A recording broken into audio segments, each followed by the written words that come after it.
Encapsulate the optimistic argument that you make in the book.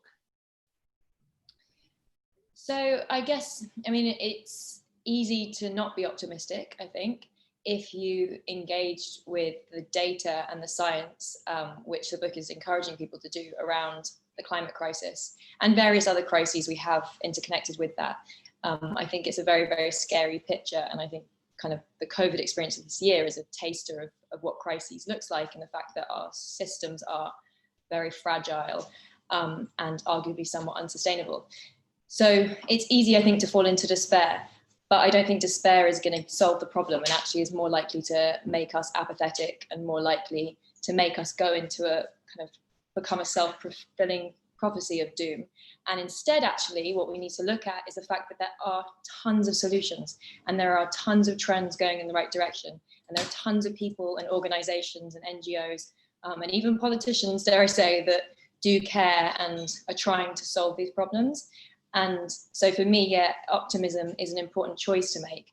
It's an active choice, not a kind of sit back, everything's going to be fine choice, but a choice that actually it's still all possible, and therefore let's choose a better future.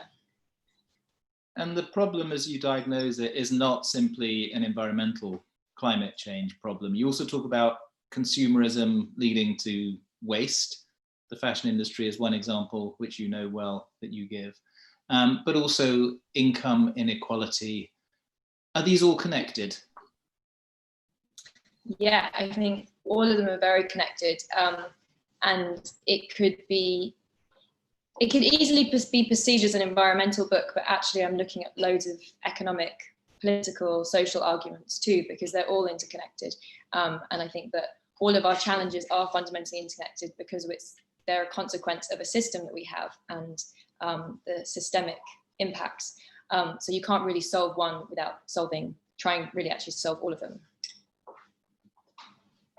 Well, in being optimistic, you look at how technology can help us out of the mess, but also how consumer attitudes, how cultural change can do that. Let's start with tech. Now, you've made a journey for the book. You've gone to see people like Elon Musk. You've gone to see people in Apple's Cupertino building.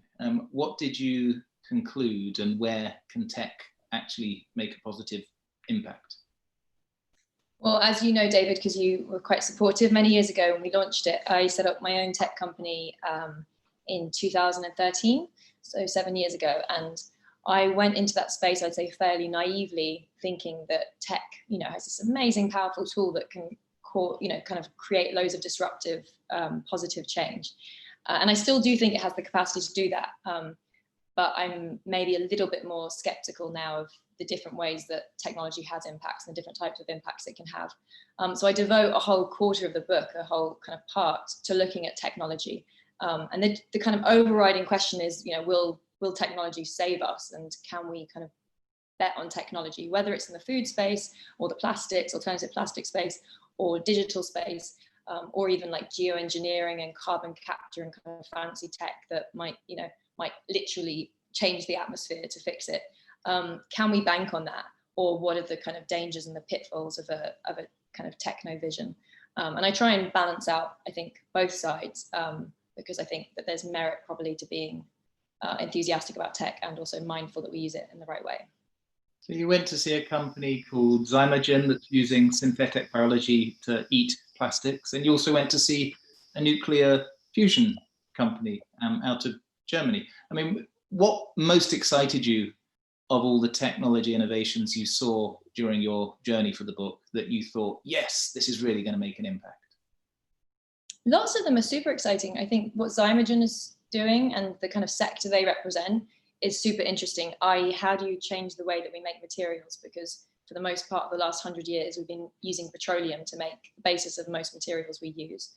And we know that we have to move away from a petroleum oil landscape. And so how do we do that?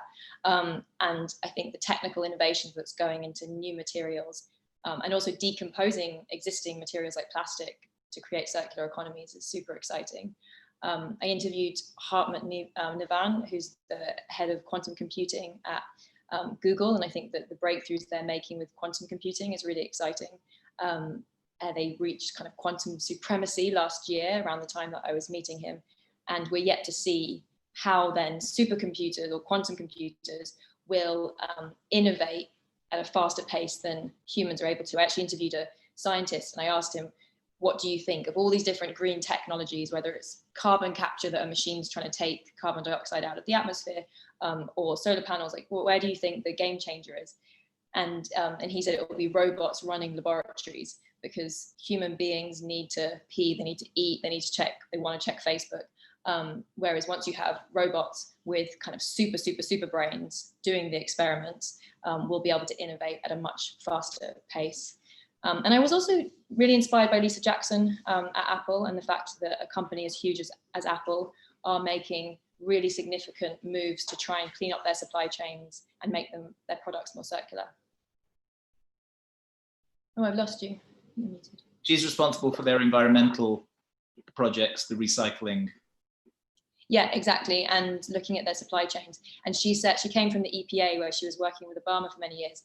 And she set the company this goal, which is kind of amazing, that at some point Apple intends to stop mining altogether, i.e. they will have enough materials and minerals and metals in the system that they won't need to mine for more. They haven't given it a date, but I mean, it'd be amazing if they reach that goal. And then you went to hang out with Elon, as one does. So you went to see Elon Musk. Tell us what you chatted about. We started off talking about the fact that he's never swum in a swimming pool. That's a side note. The serious conversation began with the fact of what he's doing with Tesla and Solar City. I have a Tesla myself. I test drove all the electric cars on the market a few years ago before I bought the Tesla. And I do think they have kind of really single-handedly moved that whole industry towards electric, and now we're seeing almost every other car manufacturer coming out with electric cars.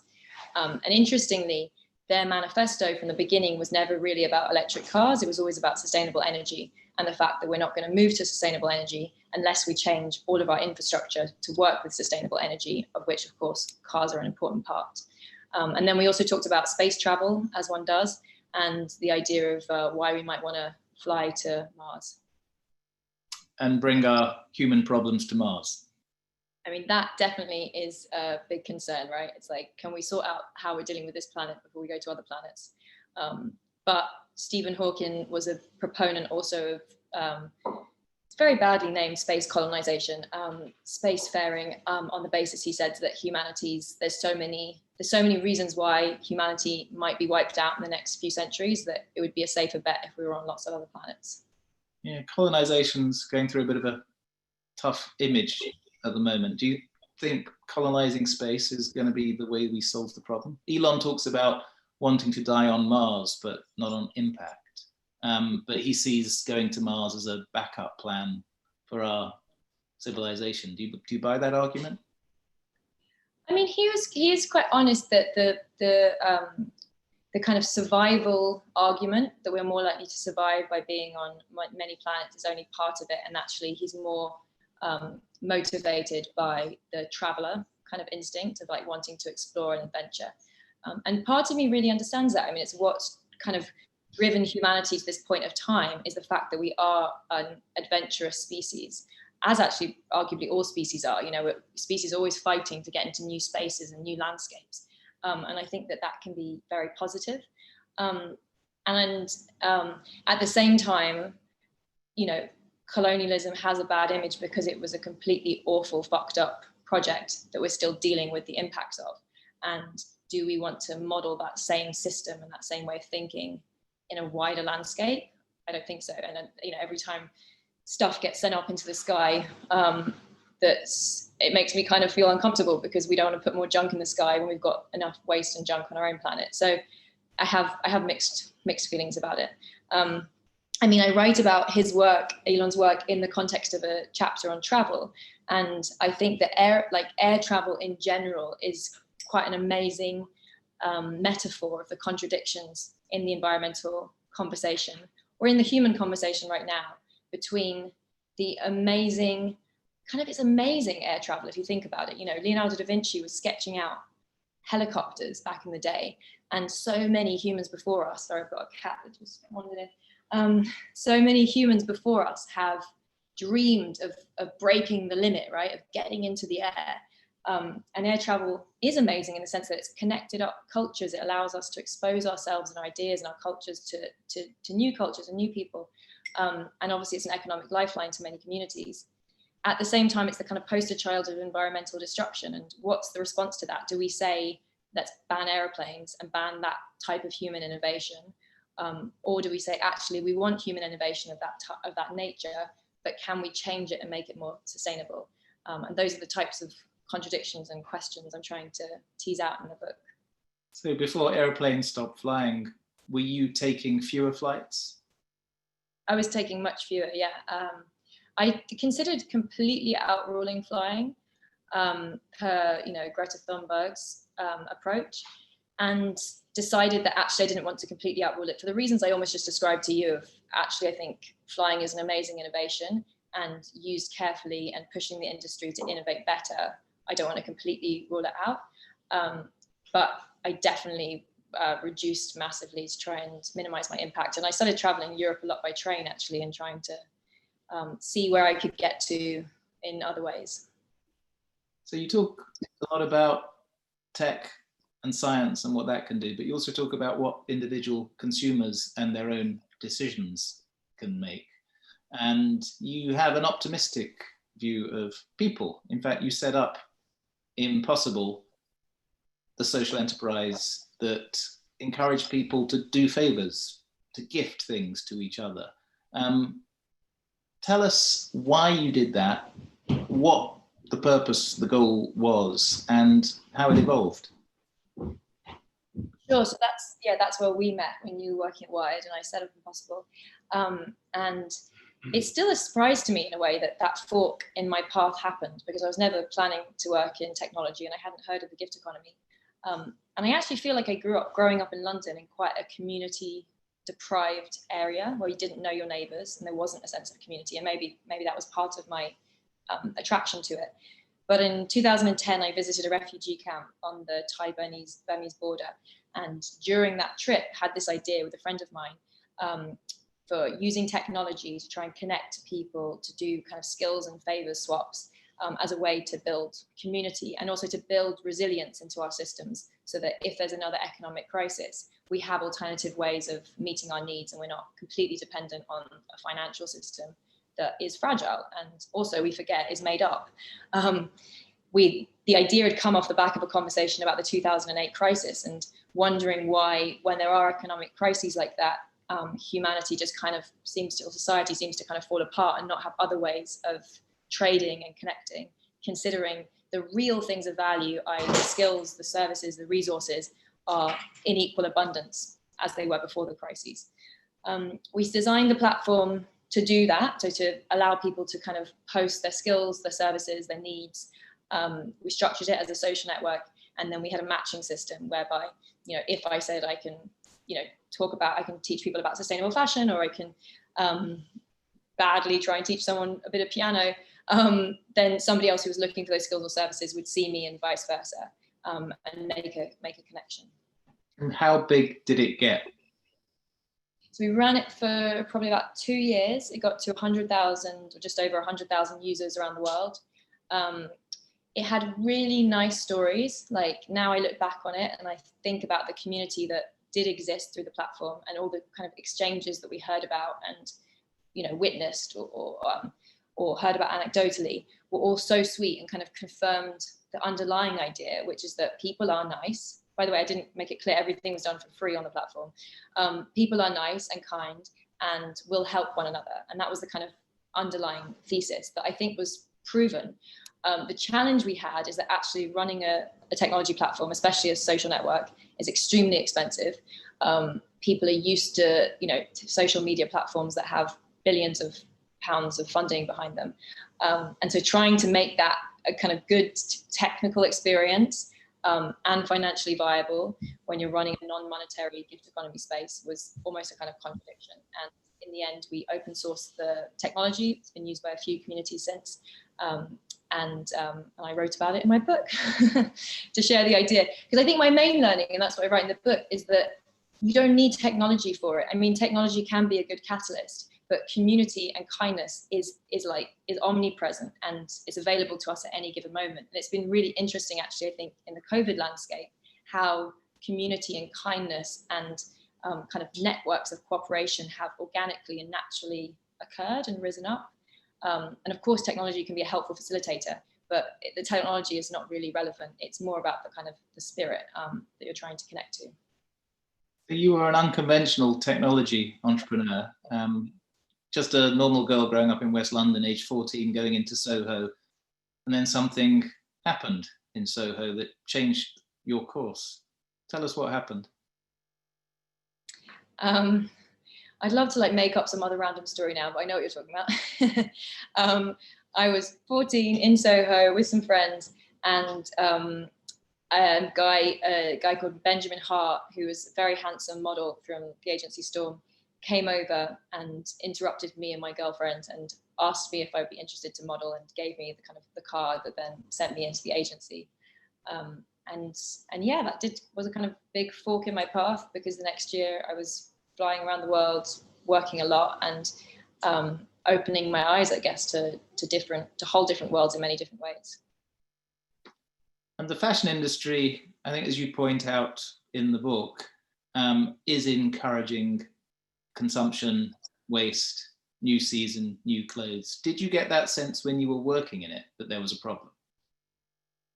Yeah, definitely. And I think that's why I ended up kind of on the path that I've been on. The first thing I started looking at was supply chains and trying to understand a bit better what I was wearing and who I was modeling for and what I was selling. And as soon as I did that, and it wasn't on purpose, I just kind of became aware of a few quite negative stories that I felt complicit in being part of. And as I tried to kind of push against those and educate myself, I tried instead to be part of more positive stories, because I actually think, trade and supply chains can be really destructive and negative. We've all heard a million stories of pollution and sweatshop labor, etc. But they can conversely be very, very positive, and they can be a way to pay people well and empower communities to use materials that are environmentally sustainable. And so I kind of pivoted to try and either work with companies that were producing things in a positive way, or founding my own companies, which is how I ended up becoming a bit of an accidental entrepreneur by starting companies that were trying to model it better.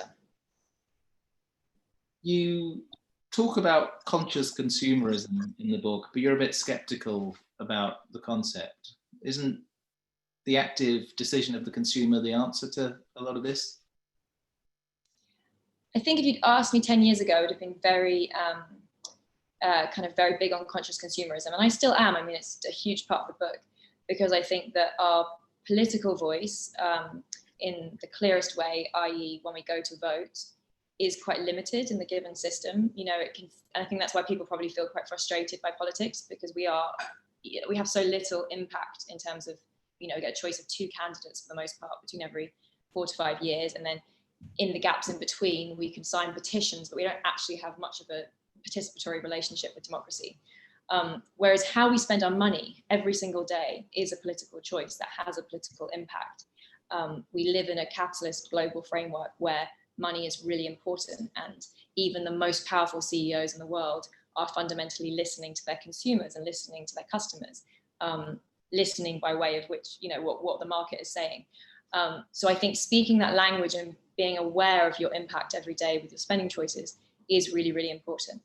I'm skeptical, because the idea that we can just shop our way out of crisis is obviously bullshit, and we need to, alongside thinking about consuming in a better way, also maybe think about kind of other narratives around slow growth and simplicity and consuming less. So I don't think it's simple, but I think conscious consumerism has a role to play for sure. Isn't one of the problems that prosperity, success is measured in growth, in economic growth, in GDP, and yet there are some alternatives being proposed? Which of those alternatives do you think has the greatest promise? Yeah, that's a really good question. And actually, when I was researching that part of the book, it turns out the guy who, I think his name is Simon Kuznets, forgive me if I get it slightly wrong, who founded the concept of GDP, warned about, this is like earlier in the 20th century, warned against it being misused and said that there is a difference between kind of good domestic products and bad domestic products, and we should be qualifying it. So for example, crime, the arms trade shouldn't be considered in GDP, but it is presently, because the way we've applied it, it's very, very neutral, which means that things that are arguably quite negative end up contributing to GDP, even if they're having a negative impact on human health, human well-being, the environment. So I think there's been a bit of work around how can we change how we measure GDP so that it is kind of more reflective of value. There's also been a kind of conversation around green GDP. So how do you subtract from GDP what the kind of fiscal cost of environmental damage is? And apparently China's green GDP would be a quarter less than what their kind of actual GDP is. Bhutan is famous for gross domestic happiness, which I think is an interesting experiment. Can we, alongside GDP, look at other measurements like happiness and find a kind of more holistic way to measure well-being within our communities? You come out as a bit of a fan of the universal basic income as a way of helping bridge the economic gaps. Explain a bit more. Sure. So the book is peppered with some of these ideas that when I heard about was like a eureka moment, and universal basic income is one of those. The first time I heard about it, I was just like, wow, this is such a brilliant new way of thinking about a problem. And it's been exciting in recent years to see how much momentum universal basic income is getting around the world, with even actually Spain as a whole country proposing to implement it in the COVID landscape. So the premise of universal basic income is that, and it's different, obviously, like anything, there are different versions of it, but the fundamental premise is that every single person would get a basic income, and it wouldn't be means tested, and it wouldn't be dependent on any kind of criteria, which means there wouldn't be loopholes that people need to jump through to prove their worth, which are both really dehumanizing to people that have to jump through those loopholes. And I say that as somebody with a disabled mum, so I've seen how dehumanizing and difficult that process can be for people. But also it means it saves money for the system, because you haven't got some massive bureaucracy policing who deserves or doesn't deserve help. Coupling the fact that we're moving towards a more automated world where there is more likely to be, and there's already happening, we've got more and more unemployment, something like universal basic income offers to create a kind of social security net for the world as we move into that automated future. I don't think, when I say I'm a fan, I'm really a fan of like piloting it and testing it and experimenting and finding the version of it that works best. I don't think there's like a perfect version that exists yet. There's probably issues that will arise with it that we haven't kind of seen yet, but we're only going to figure out if it's better than the system we have right now by testing it and piloting it and being open-minded to it. So I'm super excited about it as an experiment that should be watched closely. Are you? I'll flip that one. Yeah, although I'm a realist and I see politicians at the moment thinking, hey, we may need to move back towards austerity to solve some of the debt problems. So I think you've got to have just the right team of bold people making these decisions. But I think in some smaller countries in Europe, I think in Finland, they've been trying it and it's pretty effective. We do need bold solutions. But that leads me to think, was the book partly Lily thinking, I want to go into public life, I want to be a campaigner, I want to go into politics? No, not at all. I get people say it to me occasionally, do you want to be a politician? And my body just has a kind of shudder reaction. So why write it? You were busy enough, you were modeling and acting and doing the entrepreneurial things. It's a big commitment writing a book. Yeah, it's a very good question. I think I'm a workaholic who ironically wanted to work about slowing down and working less, which is part of the book, and why that would help. No, why did I write it? I mean, in a boring answer, I wrote it because I was asked by Penguin to write about the gift economy and the ideas behind that. And I had done so much research around the gift economy, on the sociology of it and the psychology and why I think it's very positive, that it felt good to kind of put that to paper and share that. And then in the process of doing that, I just thought, there's so many other great ideas and initiatives that I've been privileged to either work on or hear about or know about. And it would be really good to try and capture that and share that information. In the process of writing it, which has been the last 4 years, A lot of those positive trends I was documenting have accelerated, and that's been great to kind of continue documenting and charting. But also the environmental picture is just getting scarier and scarier. It was scary to me 15 years ago when I started looking at the environment and realizing that we were threatening the only planet we have to live on. And it was kind of crazy to me that everyone wasn't freaking out about it because it's so fundamental. And since 2018, when the IPCC, the Intergovernmental Panel on Climate Change, released their 2018 report, which basically said to all the world leaders, you have 12 years to change everything and do transformational change of all our systems, or we are in a very, very, very dangerous situation. And it was really scary. And so I'm also writing it because I think we are actually in a really, really scary moment. And we can be in denial about that, or we can like acknowledge it, listen to the scientists, and then respond to that and say, okay, well, what do we need to do? Like, what changes can we make? And part of the effort of the book is trying to present some of the ideas that I think we can kind of be hopeful about, in the hope that those ideas will maybe gain momentum and are more likely to steer us in a better direction. Whilst also at the same time trying to show both sides of every argument, because I think that these topics are super complex and there isn't kind of one silver bullet or one person's idea that's going to fix it all. We need to be in dialogue and we need to listen to each other to try and work together to solve this challenge. What concrete actions do you think the people watching and listening to you now can take tomorrow to go in the right direction? I think the first one is caring, and not disconnecting from it. I mean, Google the 2018 IPCC report, read the things that come out, or keep an eye on it through the news and engage. It's daunting and it's scary to do that because the science is scary, but we need to do that. We have to kind of wake up and listen to our science and not just kind of sleepwalk into a next crisis or a next crisis. And then I think we need to develop the kind of public political will, which I think is happening, so that politicians know that people do care about this issue and do want kind of strong leadership that will help society in the right direction. And then also I think be mindful of your own choices every day. And it's a confusing, landscape to navigate. No one's perfect. Like, we have to be easy on ourselves and not just point fingers, because it's impossible to be perfect. But try and understand the impact of the choices of what you eat, of what you buy, of how you spend your money, basically, or how you choose not to spend your money, because that really, really does add up. We are going to welcome some questions from the crowd, from our social network here. So just if you're on Zoom, just use that to ask questions. What's your next project, Lily? My next project is to try and not take on a next project.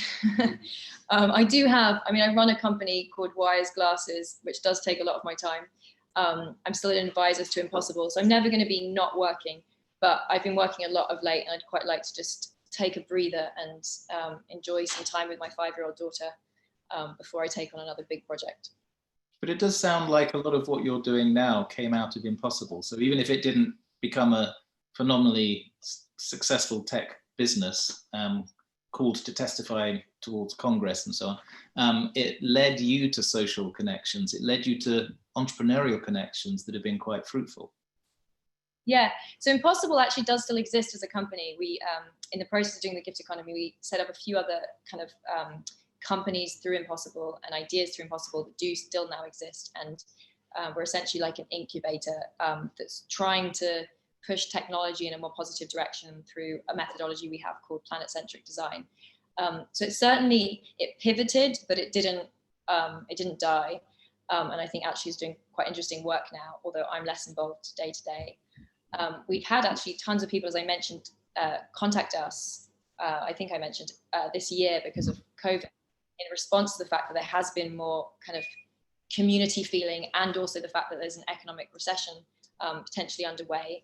Could we kind of revive Impossible as a gift economy again? And we're exploring whether we might or not.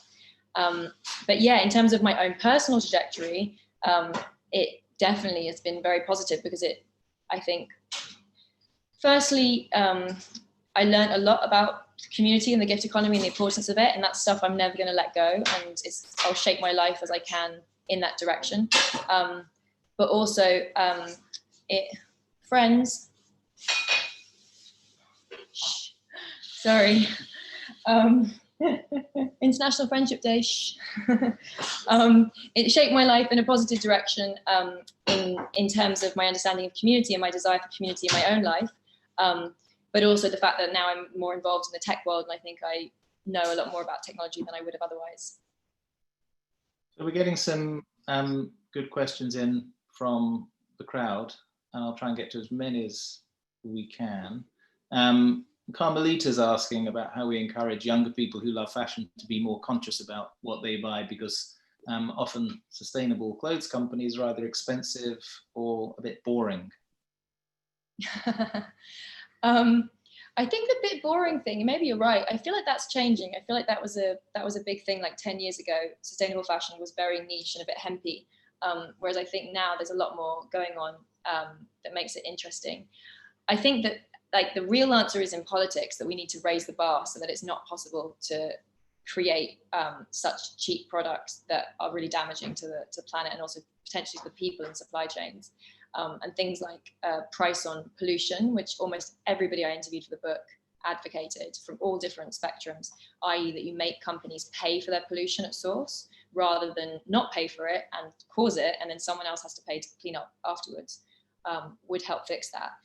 In the meantime, I think there has been a groundswell towards more conscious consumerism and in the fashion space, and I hope that continues. And I think the key is information and transparency. When I was, 12 years old, was buying in fast fashion stores because I was delighted. We didn't have much money, and I was just delighted that you could get stuff so cheap. And I just didn't know, it was just ignorant. It was the bliss of ignorance, right? I just didn't know what the real repercussions of that was. And I'm now in a very privileged position, having worked in the industry, that I really know the impact. So it's very easy for me to say that. And I think information is power. So actually, the more people understand the real impacts of things, they would then make the right choices. In terms of sustainable fashion being more expensive, there are exceptions to that, like secondhand clothes. Vintage, I think, is a very good solution that's cheaper. Also, as big companies produce in a more ethical way, they can do it at scale, which makes it cheaper. But there's also another part of the narrative, which is that it does genuinely cost more to make things well. And I know that as somebody who's done several businesses now, usually in a kind of social business, non-for-profit structure, and trying to do things in a positive way ends up being a more expensive product. And I think a lot of people are deluded about how much things actually cost to make if you do things in a really positive way. And so then the solution to that would be, can we reduce what we buy and buy with a different attitude, which is buy things you really, really love that may cost a bit more, but you feel really good about the story behind it and how it was made. And it's something you're going to look after and treasure and still wear in 20, 30, 40, 50 years time, maybe pass on to your kids or your friends' kids. I just spent 4 months not going into a single shop, and, I could get used to it, which links me to a reason for optimism counterintuitively. Christopher is suggesting that maybe COVID has given us an opportunity with fewer flights, less need for offices. Do you see some positives coming out of this moment? Yeah, I really do. And I have to be mindful of the fact that, I'm in a privileged position where I can not work, or, I can do my Zoom calls, and it's not a huge impact on my life. So I don't want to be, uncompassionate to the fact that a lot of people are really suffering right now. And there's been a huge kind of negative cost to the situation. But from an environmental perspective, it is very promising, because we have all had to, or many of us have had to slow down. And I think there's been a chance to kind of reflect and be introspective about our choices and our values and the kind of the normal we want to go back to. I think there was actually, I read a survey in England of how many people want to go back to how things were pre-COVID. And it was overwhelmingly, the majority said they didn't want to go back to how things were before, because it wasn't normal. Like, it was never normal. I was in, Davos in January with the climate scientists and the Greta Thunberg and the school strikers. And you have teenagers like almost in tears because they're saying to the adults, just listen to the scientists. This isn't normal. You're on a crazy trajectory. So a break in that so that we can define a new normal, I think, can only maybe be a positive thing. And actually, if you look at it historically, when there have been crises in the past, often there's been really positive change that happens as a consequence. You know, the emancipation of women through the war, the founding of the welfare state, the national kind of healthcare systems. So there is the potential to be used in a negative way, but there is the potential to be used in a positive way. And I would just hope that we go towards the positive. A couple of people are looking for Lily recommendations. So firstly, Priscilla is interested in which organizations currently are doing work that excite you. I'm still a patron of the Environmental Justice Foundation, who I think are fantastic. They're a very small organization in London that look at supply chains, and also they look at the intersections between environmental injustice and social injustice. Whereas often those two things get separated out, they are fundamentally interconnected. I have worked with Greenpeace, WWF, the World Land Trust a little bit over the years. Who else? Ecocide, I think, are quite interesting. Stop Ecocide, so that's a campaign. And Client Earth, those are different campaigns that are trying to use the legal structures to create laws, basically, to protect for the environment. So yeah, those are the ones I'd probably, from an environmental perspective, want to give a shout out to. And then Ben is looking for your recommendations of books apart from Who Cares Wins he should be reading. Fact, fiction, whatever. I love that you did it apart from Who Cares Wins, as if I was going to say, well, just Who Cares Wins. Just that one. Which books I recommend? I loved a book called We Are the Weather that came out last year by Jonathan Safran Foer that looks at climate change through kind of what we eat, and arguing that the simplest choice, which is like how you know, what you eat tomorrow, and that we can all make that choice, or many of us can make that choice, is one of the biggest keys to solving the climate crisis. I was actually today for something else speaking to Isabella Tree, author of Rewilding. I like her book, where she looked at took over a kind of farm estate in England and rewilded it. I'm reading right now a book by James Sussman called Work, which is an advanced copy because I'm friends with him, but it comes out in September, and he's a super interesting anthropologist that's looking at kind of humanity's relationship to work and how that has changed over the years. Now, you went to see an awful lot of experts in formulating the argument of the book. You know, David Attenborough, bosses of big non-profits. Phil is asking that in this world of post-truth, fake news and division, how do you get people to listen to genuine experts? That's a good question. I'm not sure I have the answers to it.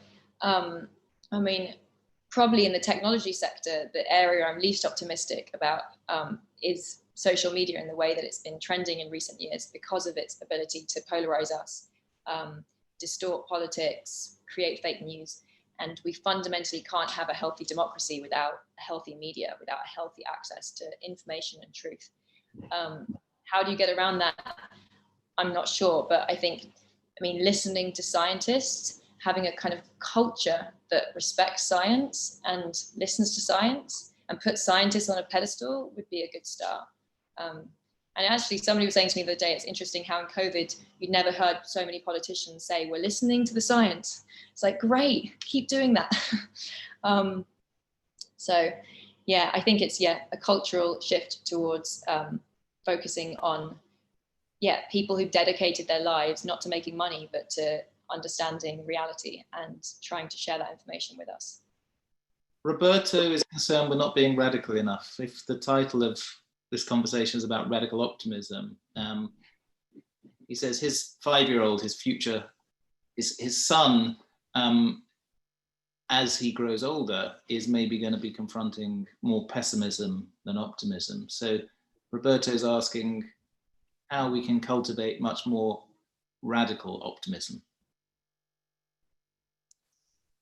I guess it depends what one means by radical. I mean, it's a good question. What do you mean by it? I mean, I didn't write that title, to be fair, but I think that the way I would interpret it is that we need to be brave, ideas like universal basic income, the Green New Deal, taxes on pollution, stopping fossil fuel subsidies, like there are ideas out there that exist, that have been talked about, debated, some of them have been piloted and tested, and we need to believe that we can have a better future. We need to believe that we can protect the environment for our children's or our friends' children, if we don't have children, the next generation. Like, I think that for me is radical optimism, is not focusing just on the problems and assuming that the future is written. It's actually taking the agency to say, I'm alive in 2020. I'm part of this narrative. I'm a human, part of this collective narrative right now. What can I do to try and create the future I want to see, rather than the inevitable one I think is going to happen?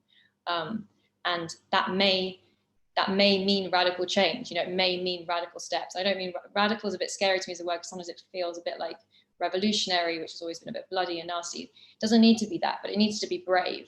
It needs to be a willingness to accept that what the status quo and how things have been is too risky, and that we need to be bold enough to make changes personally, collectively, politically.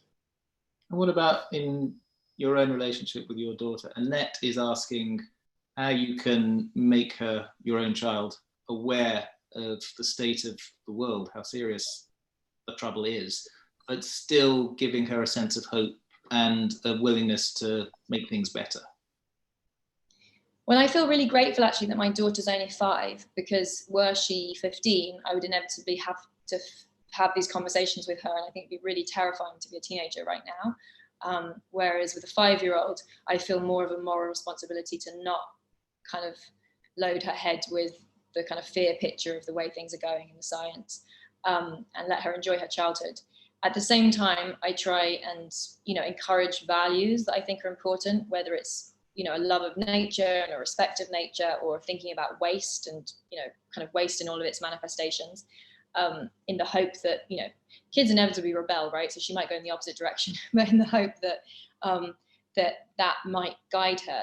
And that being said, I also feel like I'm listening, I'm listening to the younger generation. I feel like the youth have so much to teach us, and that we need to also empower the youth to be leaders in this moment and to be leading us, because actually they're often kind of pointing out how limited our thinking is, in a way. Although quite a lot of people feel, well, there's not much I can do, it's out of our hands, a bit paralyzed. Melanie's asking, how do you deal with climate anxiety when people feel helpless? Yeah, it's a very, very good question. I've suffered it myself in the past. I think if you really absorb the science and the data, like I've encouraged people to do, it's hard to do that and not feel very upset, because it's a very scary picture. And I think that's why probably a lot of us are almost sleepwalking and living in a kind of collective disbelief, because to actually digest what what scientists are saying, that we may lose 1 million species in the next 10 years, that we may destabilize the environment to the point that we hit tipping points that are out of our control, that there are already increasing droughts and desertification. Like, accepting all that information, there may be a water crisis around the corner, that animal agriculture systems create pandemics. That one was proven true this year. Like, to accept all of that information is, I think, really scary, and it's easy then to get anxiety. The irony is, and I thought about this a lot, that actually by focusing on our mental health and looking after ourselves and developing a relationship with nature, we are more likely, and there's lots of research that shows this, to be happier, to decrease our anxiety. And in a kind of consequence of developing a relationship with nature and thinking about alternative values and meditation, we're also more likely to do behavior that's less damaging to the planet. So it feels like the cure is the problem in a funny way.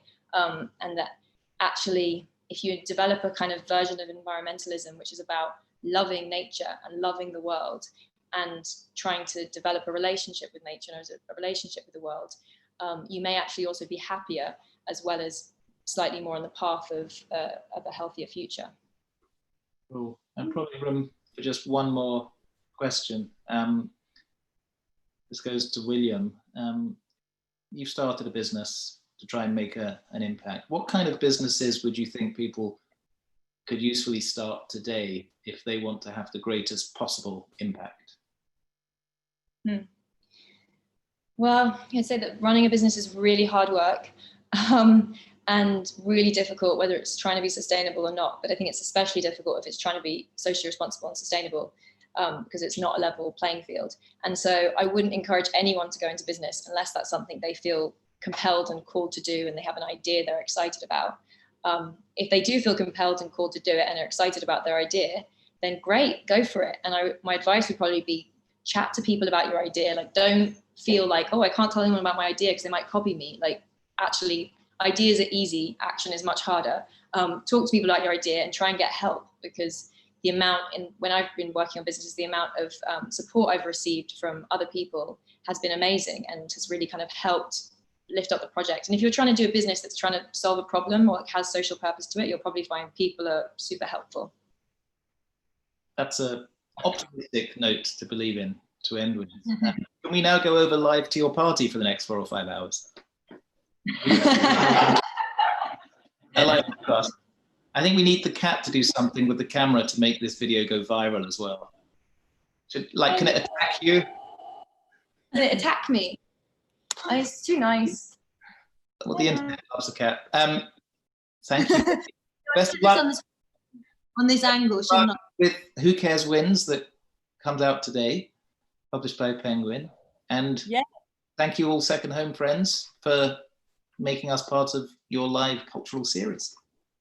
Thank you, and thank you, David and Lily, for joining. That was a fascinating discussion, and both books, Lily's book released today and David's book, is available at our bookshop Libria. Please do support it. It's a beautiful little independent bookshop on Spitalfields, and Lloyd will be very happy to help you guys. We've got so many more brilliant events coming up. We've just confirmed the incredible philosopher Michael Sandel.